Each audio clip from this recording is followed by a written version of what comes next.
So here we are, I'm James Knight. We're on this 76, which actually has it's one of the few boats that has the 78 badge on it. You know, the reality is, all the later ones are the same length. They're all 78s, but this one actually has a 78 badge on it. It was really cool. It has the extension on the back. And then look at the threshold down here. I love these Nordhavn thresholds. So well thought out. And the teak deck's awesome. We'll work our way back to the back of the boat. Look at this. Okay, look at this. I love these black windows. They look so nice. They don't look so great up close, but when you step away from the boat and you look at the profile view of this boat with these black outline windows, they look so cool. I love what Nordhavn is doing with the new boats too, with the black windows. They don't have the frames, they're just a solid black strip around the boat. It looks so modern. Anyway, this boat was one of the first, I think, to have black windows. And look at these frames. So this is really cool. The storm plates drop into these slots right here, and then you've just got two attachments up top. So putting the storm plates on this boat is as simple as dropping it in the slot and doing up the two knurled nuts at the top. That is so cool. So on the back of Ammonite, we have these warping winches. Well, everybody thinks they're warping winches, but in actual fact, these are for pulling prawn pots. That's what I was told. Prawn pots. You bring the prawn pot up through the hose pipe, you bring the line up, wrap it around the warping winch. These are electric 2200 Maxwells, and you can bring the pot up from 300 feet down in about a minute. How awesome is that? Oh, and you can bring a prawn pot up on both port and starboard side. Another Maxwell 2200 warping winch. And as you can see, we've got our starboard side walkway as well. You can dock this boat port or starboard side too and have easy access. Center boarding door, or if you're anchored, you can have boats come up on either side, and you've got access here. And another threshold, another beautiful Nordhavn threshold, easy to get on and off. Look at it. I mean, look at the attention to detail. You got to see these polished stainless steel ends on the cap rails where the boarding gate is. They are so cool. Okay, so I'm honest. There are some things about these boats that are not very well thought out. One of them is the fact that this door doesn't fit, but they made it fit by cutting this little spot out on the sidewalk here. Is that? Yeah, they came up with a solution. The other thing that I'm not that fond of is these windows. You know, you got a window, it'd be nice to have a view. No view. But we have cut these out on some of the other 76s and actually made a hole right here so that you can see out. That's something that we can do. It's very thoughtful when somebody puts a hole in the cushion so you can get to the hose pipe. So many times I've been on the back of a boat trying to tie the line up and I got to rip the cushion out of the way to get to the hose pipe. I like that. Very thoughtful. So in here, this is really cool. We've got fresh water, we've got seawater. If you're washing fish or something, you caught a fish and you want to use some seawater to clean it. And then here we've got a high pressure deck wash system. So there's a pressure washer and you plug your wand in here. And then here we've got compressed air. So I think it's using the same compressed air as the Horn uses up on top. That is so cool. And we also have it not only on the aft deck, but we got it on the Portuguese bridge. We've got it up on the foredeck in the locker under the davit. And we got it on the Flybridge. Look at this grill. Man, this is hokey. I mean, that's some serious hardware. And here underneath, we have a fryer, which a lot of people aren't going to use, but it's nice to have. And then we've got the Miele grill, electric grill in the middle, and a hot plate there too. Nice barbecuing area with a sink also. And a serious lid. I mean, look at that thing. Wow. Standing in the back of the Salon, I was just admiring these beautiful doors and the woodwork and the phantom screens. There's so much to offer here. Oh, and I was looking down here at the engine room temperature. So here I can see the temperature in the lazarette, I can see the temperature in the engine room, I can see the humidity, there's a weather station on top. That's kind of nice to know. Engine room temperature is super important. And then I was reminiscing. So years ago there was no way to control the chilled water system. So we put in TWLC, tempered water logic controller, so you can actually see what's going on in the air conditioning here from the Salon instead of having to go down to the engine room to do it, which is kind of nice. So we can see which chillers are working. There's 3 chillers on this boat, and I can see what the loop temperatures are, supply and return. as the chilled water moves around the boat, which is really cool. And so working through the salon here, I'll show you a few things. Don't want to take up too much time, but this table, we already talked, I think, about the ice box in the middle of the table with the Ammonite etched into there. This table, depending on the size of your guests, shouldn't say any more than that, you can slide the whole table out to make a little bit more space, breathing room. There's room for 8 around this table, probably more. And maybe during this COVID-19 thing, maybe less, because we're supposed to be social distancing.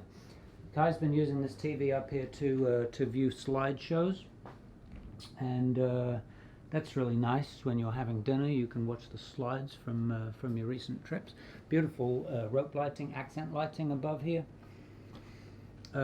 We've got a drinks refrigerator right here, and over there we've got a wine cooler. Very nice. And what do we have? Oh, you got to see this. This comes with the boat. An Ammonite. Okay, so over here we've got more wine storage under this table.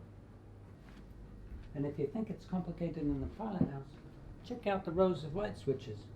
I think there's 100 light switches on this boat. There are lights for everything.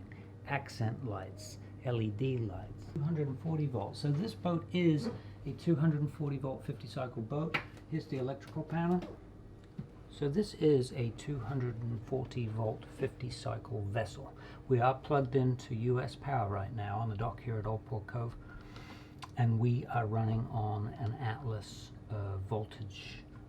frequency conversion system. So the Atlas is changing the 60 cycle power to 50 cycle, which is what this boat requires. And here we can see what's going on with the shore power. So we can see our shore power. Actually, we can't see what's coming in, but we can see what it's being converted to. If we went down to the Atlas, we could see what's coming in, but here we got 50 cycle power.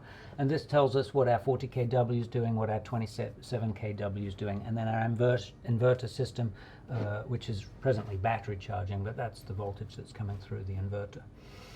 This boat's also been equipped now with an automatic generator starting system on the 27 kW generator. It's tied into the battery monitor here, so you can set that up so that the generator automatically comes on to charge the batteries if the voltage gets low. That's a pretty nice system, and that was added last year, I believe, up in Seattle. And we have an inverter controller down there and breakers for everything on the ship. One of my favorite places on the boat is sitting over there, not the galley, sitting over there, drinking a rum and coke, watching the ship. And this is a great place to be if you're a chef, as long as the boat's not bouncing around. We've got a Miele dishwasher, we've got a trash compactor, we've got a Miele microwave oven, regular oven, and one of my favorites, the Nespresso coffee maker, again Miele. Storage everywhere in this galley. A couple of Sub-Zero refrigerators. We've got a Sub-Zero freezer drawer. Second freezer drawer down here has an ice maker in it, and then we've got cool boxes for vegetables and what have you here. And my favorite, did I say my favorite? My second favorite, my other favorite thing about this galley is the pantry storage. Look at this pantry storage. My goodness, for all your dry goods, bottles, beans, pulses, rices, sugars. There's 4 of them, and they are big. Look at that. And everywhere you look, the Wenge wood is just beautiful. I shouldn't touch it. I don't want to leave fingerprints on it. Oh, and you got to come see this. Another one of my favorite things about this boat.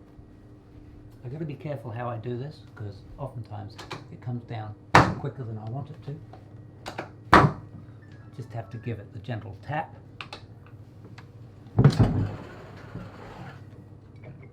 How's that for glass storage? This actually has counterbalance weights built in. I can't imagine how much time and money and effort went into designing this whole thing. Look at the counterbalance weights up here. Right? And the wires and pulleys and what have you to make it easy to slide it up and down. How cool. Oh, what else have we got in here? Well, I'll tell you, there's more drinks storage and more glass storage. So in here we've got plexiglass drawers for all the wine glasses, real glasses.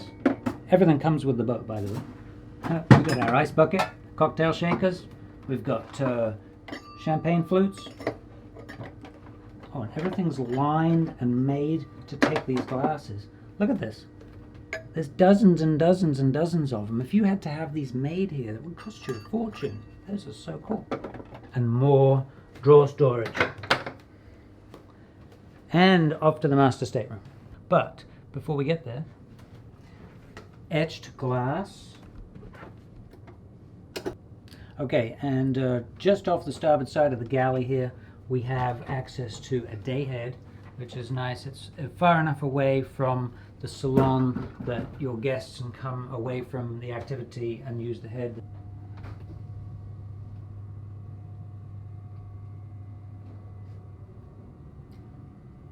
So, can you imagine being anchored in a beautiful lagoon or a beautiful anchorage in the Bahamas with gin clear water, and waking up in the morning, the sun's coming up, and you've got these windows, port and starboard side of the master stateroom bed, king size bed right there. You wake up, you've got the blue reflection off the water and the sandy bottom is reflecting. You can see the ripples on the overhead, and you've got this view out of these absolutely amazing windows. Downside, you got to keep them clean. But wow, what a view. Master bed and head and shower up forward. Jetted tub, heated towel bars. Those are nice and warm. Check out the drain for the shower. I love these drains. So the shower itself doesn't have a drain, but the threshold has this grill with a drain underneath it, so the water gets caught in the little threshold there. I love it. Imagine the amount of work that went into putting that together. His and hers sinks. All right.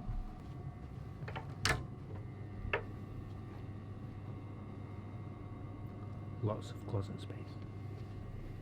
So here I am at the helm of Ammonite 7814, and it is a commanding view from this stid chair. Sitting here, you can see over the foredeck, it looks like you're running a freighter.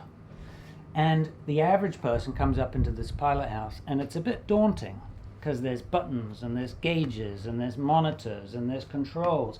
But the reality is that it's really quite easy to get your head around.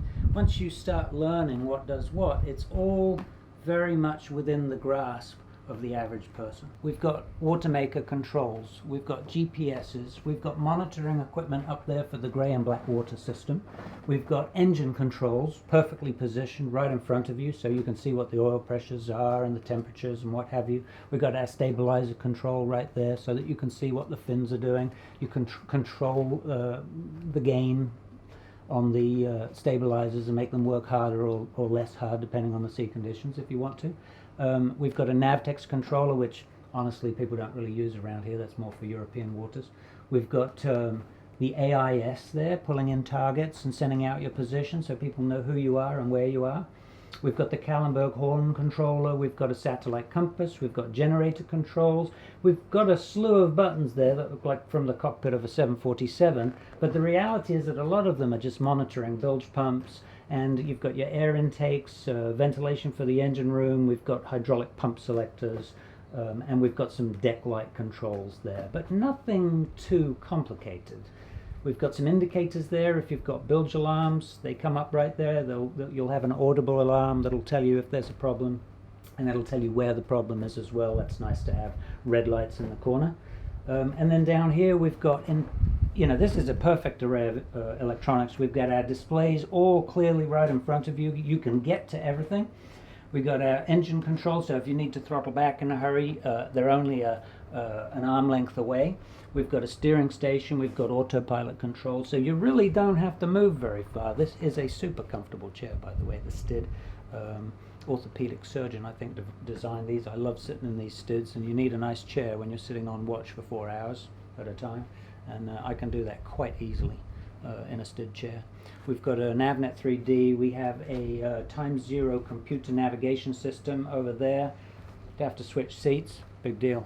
Got to do something to keep yourself awake at night. It's all too easy.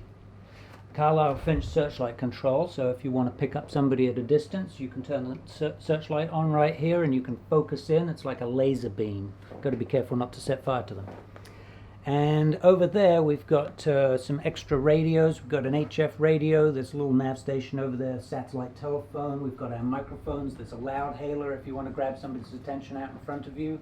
And you know, that's it really. We've got chain counters over there for both anchor windlasses, so we can see how much chain we're putting out, which is really nice. You don't have to worry about counting the colors or counting the colors on the chain or figuring how much chain you've got out. It does it all for you right there. And then we've got a small control panel down here, a breaker panel where you can control the 24 volt and the 12 volt DC systems. So and then behind us over there we've got a little refrigerator, so if we want a drink we can pop down here and pull a Coke out of the fridge. That's pretty nice to have. And then of course the ultimate is not having to go down below to use the bathroom. So back here we've got a small captain's cabin. Actually not so small. We've got a captain's cabin in there. We've got a little head, so you don't have to go downstairs if you want to use the bathroom. So in the back of the pilot house on the port side here, we've got a little office area which can be used for just general office work, or if you want you can have navigation software for planning purposes back here in the corner away from the main pilot house area. A little printer, the storage for all the systems, pamphlets, booklets, instruction manuals, telephone on the wall there.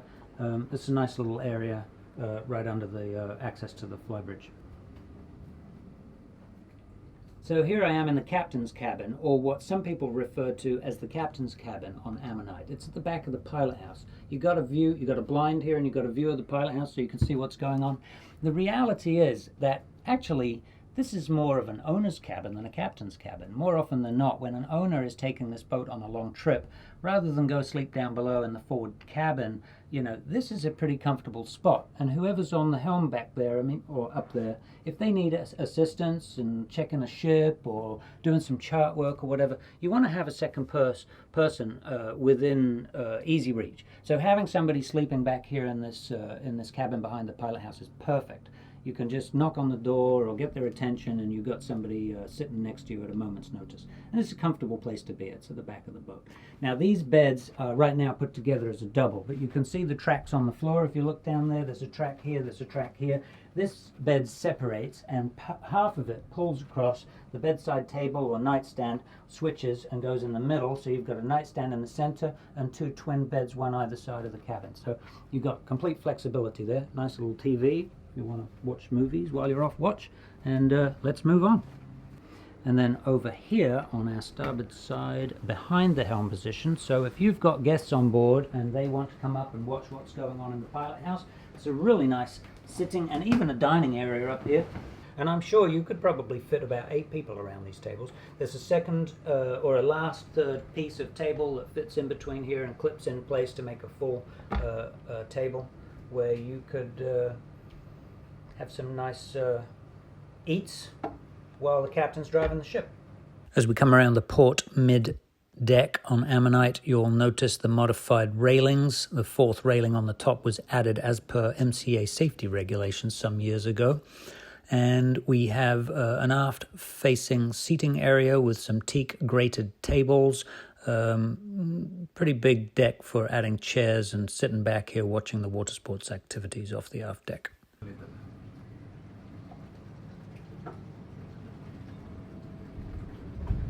So here we are on the Flybridge. Wow, it's huge.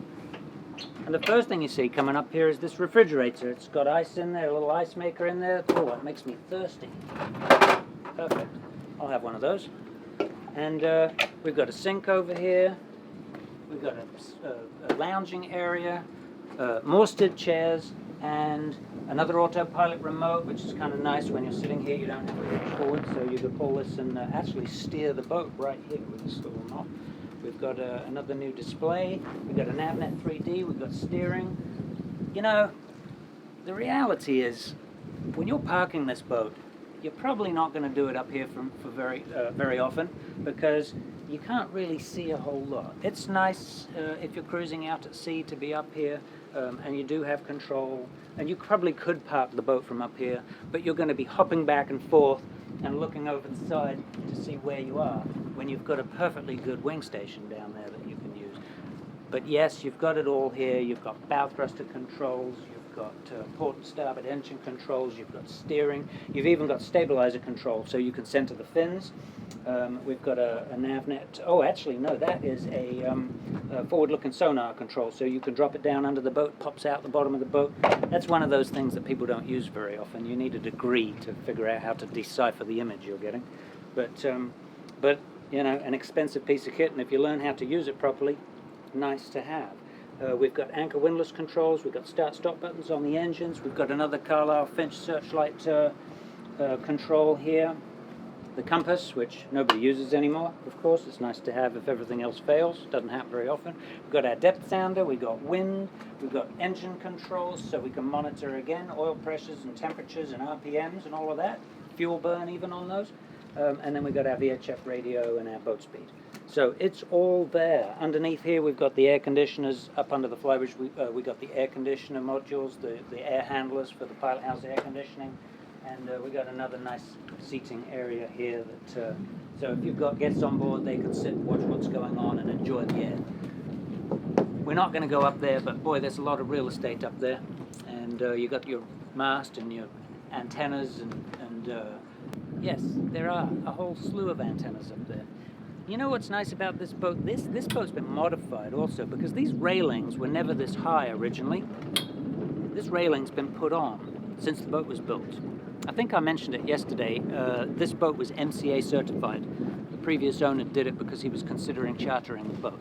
And in order to do that, the railings weren't high enough. So this top railing was added, which actually makes you feel really comfortable in here. No risk of you falling over. And it was done on the second deck also. We're up on the third deck now. We're a long way off the water. And again, great view from up here. Fishing pole holders, so that if you are up here driving from the Flybridge and you've got a pole in the water back there, you can hear it when the fish strikes. Now, dealing with it from up here is a different matter, but you'd have to pass the pole down, which you could do from top deck to mid deck to lower deck. You'd have to have a couple of people to do that. That's awesome. We've got our track phone, track vision domes up there, and we have a sun awning also that electrically pulls out from the top to cover the sun deck. All right, we're going to head down below.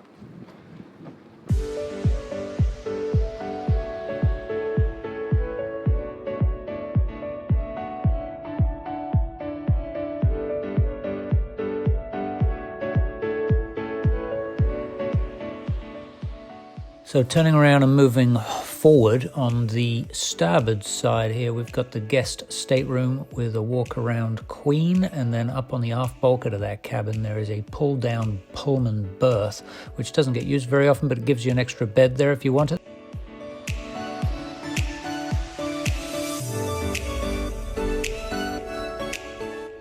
On the port side we've got the guest head and shower with two non-opening ports, generous vanity area there, and a large shower.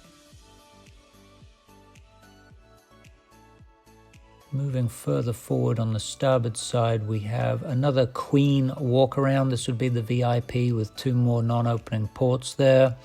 And then forward of that, we've got the ensuite shower and bathroom. Again, large vanity area, lots of storage, mirrored storage there. We've got the heated towel bar up on the forward bulkhead there.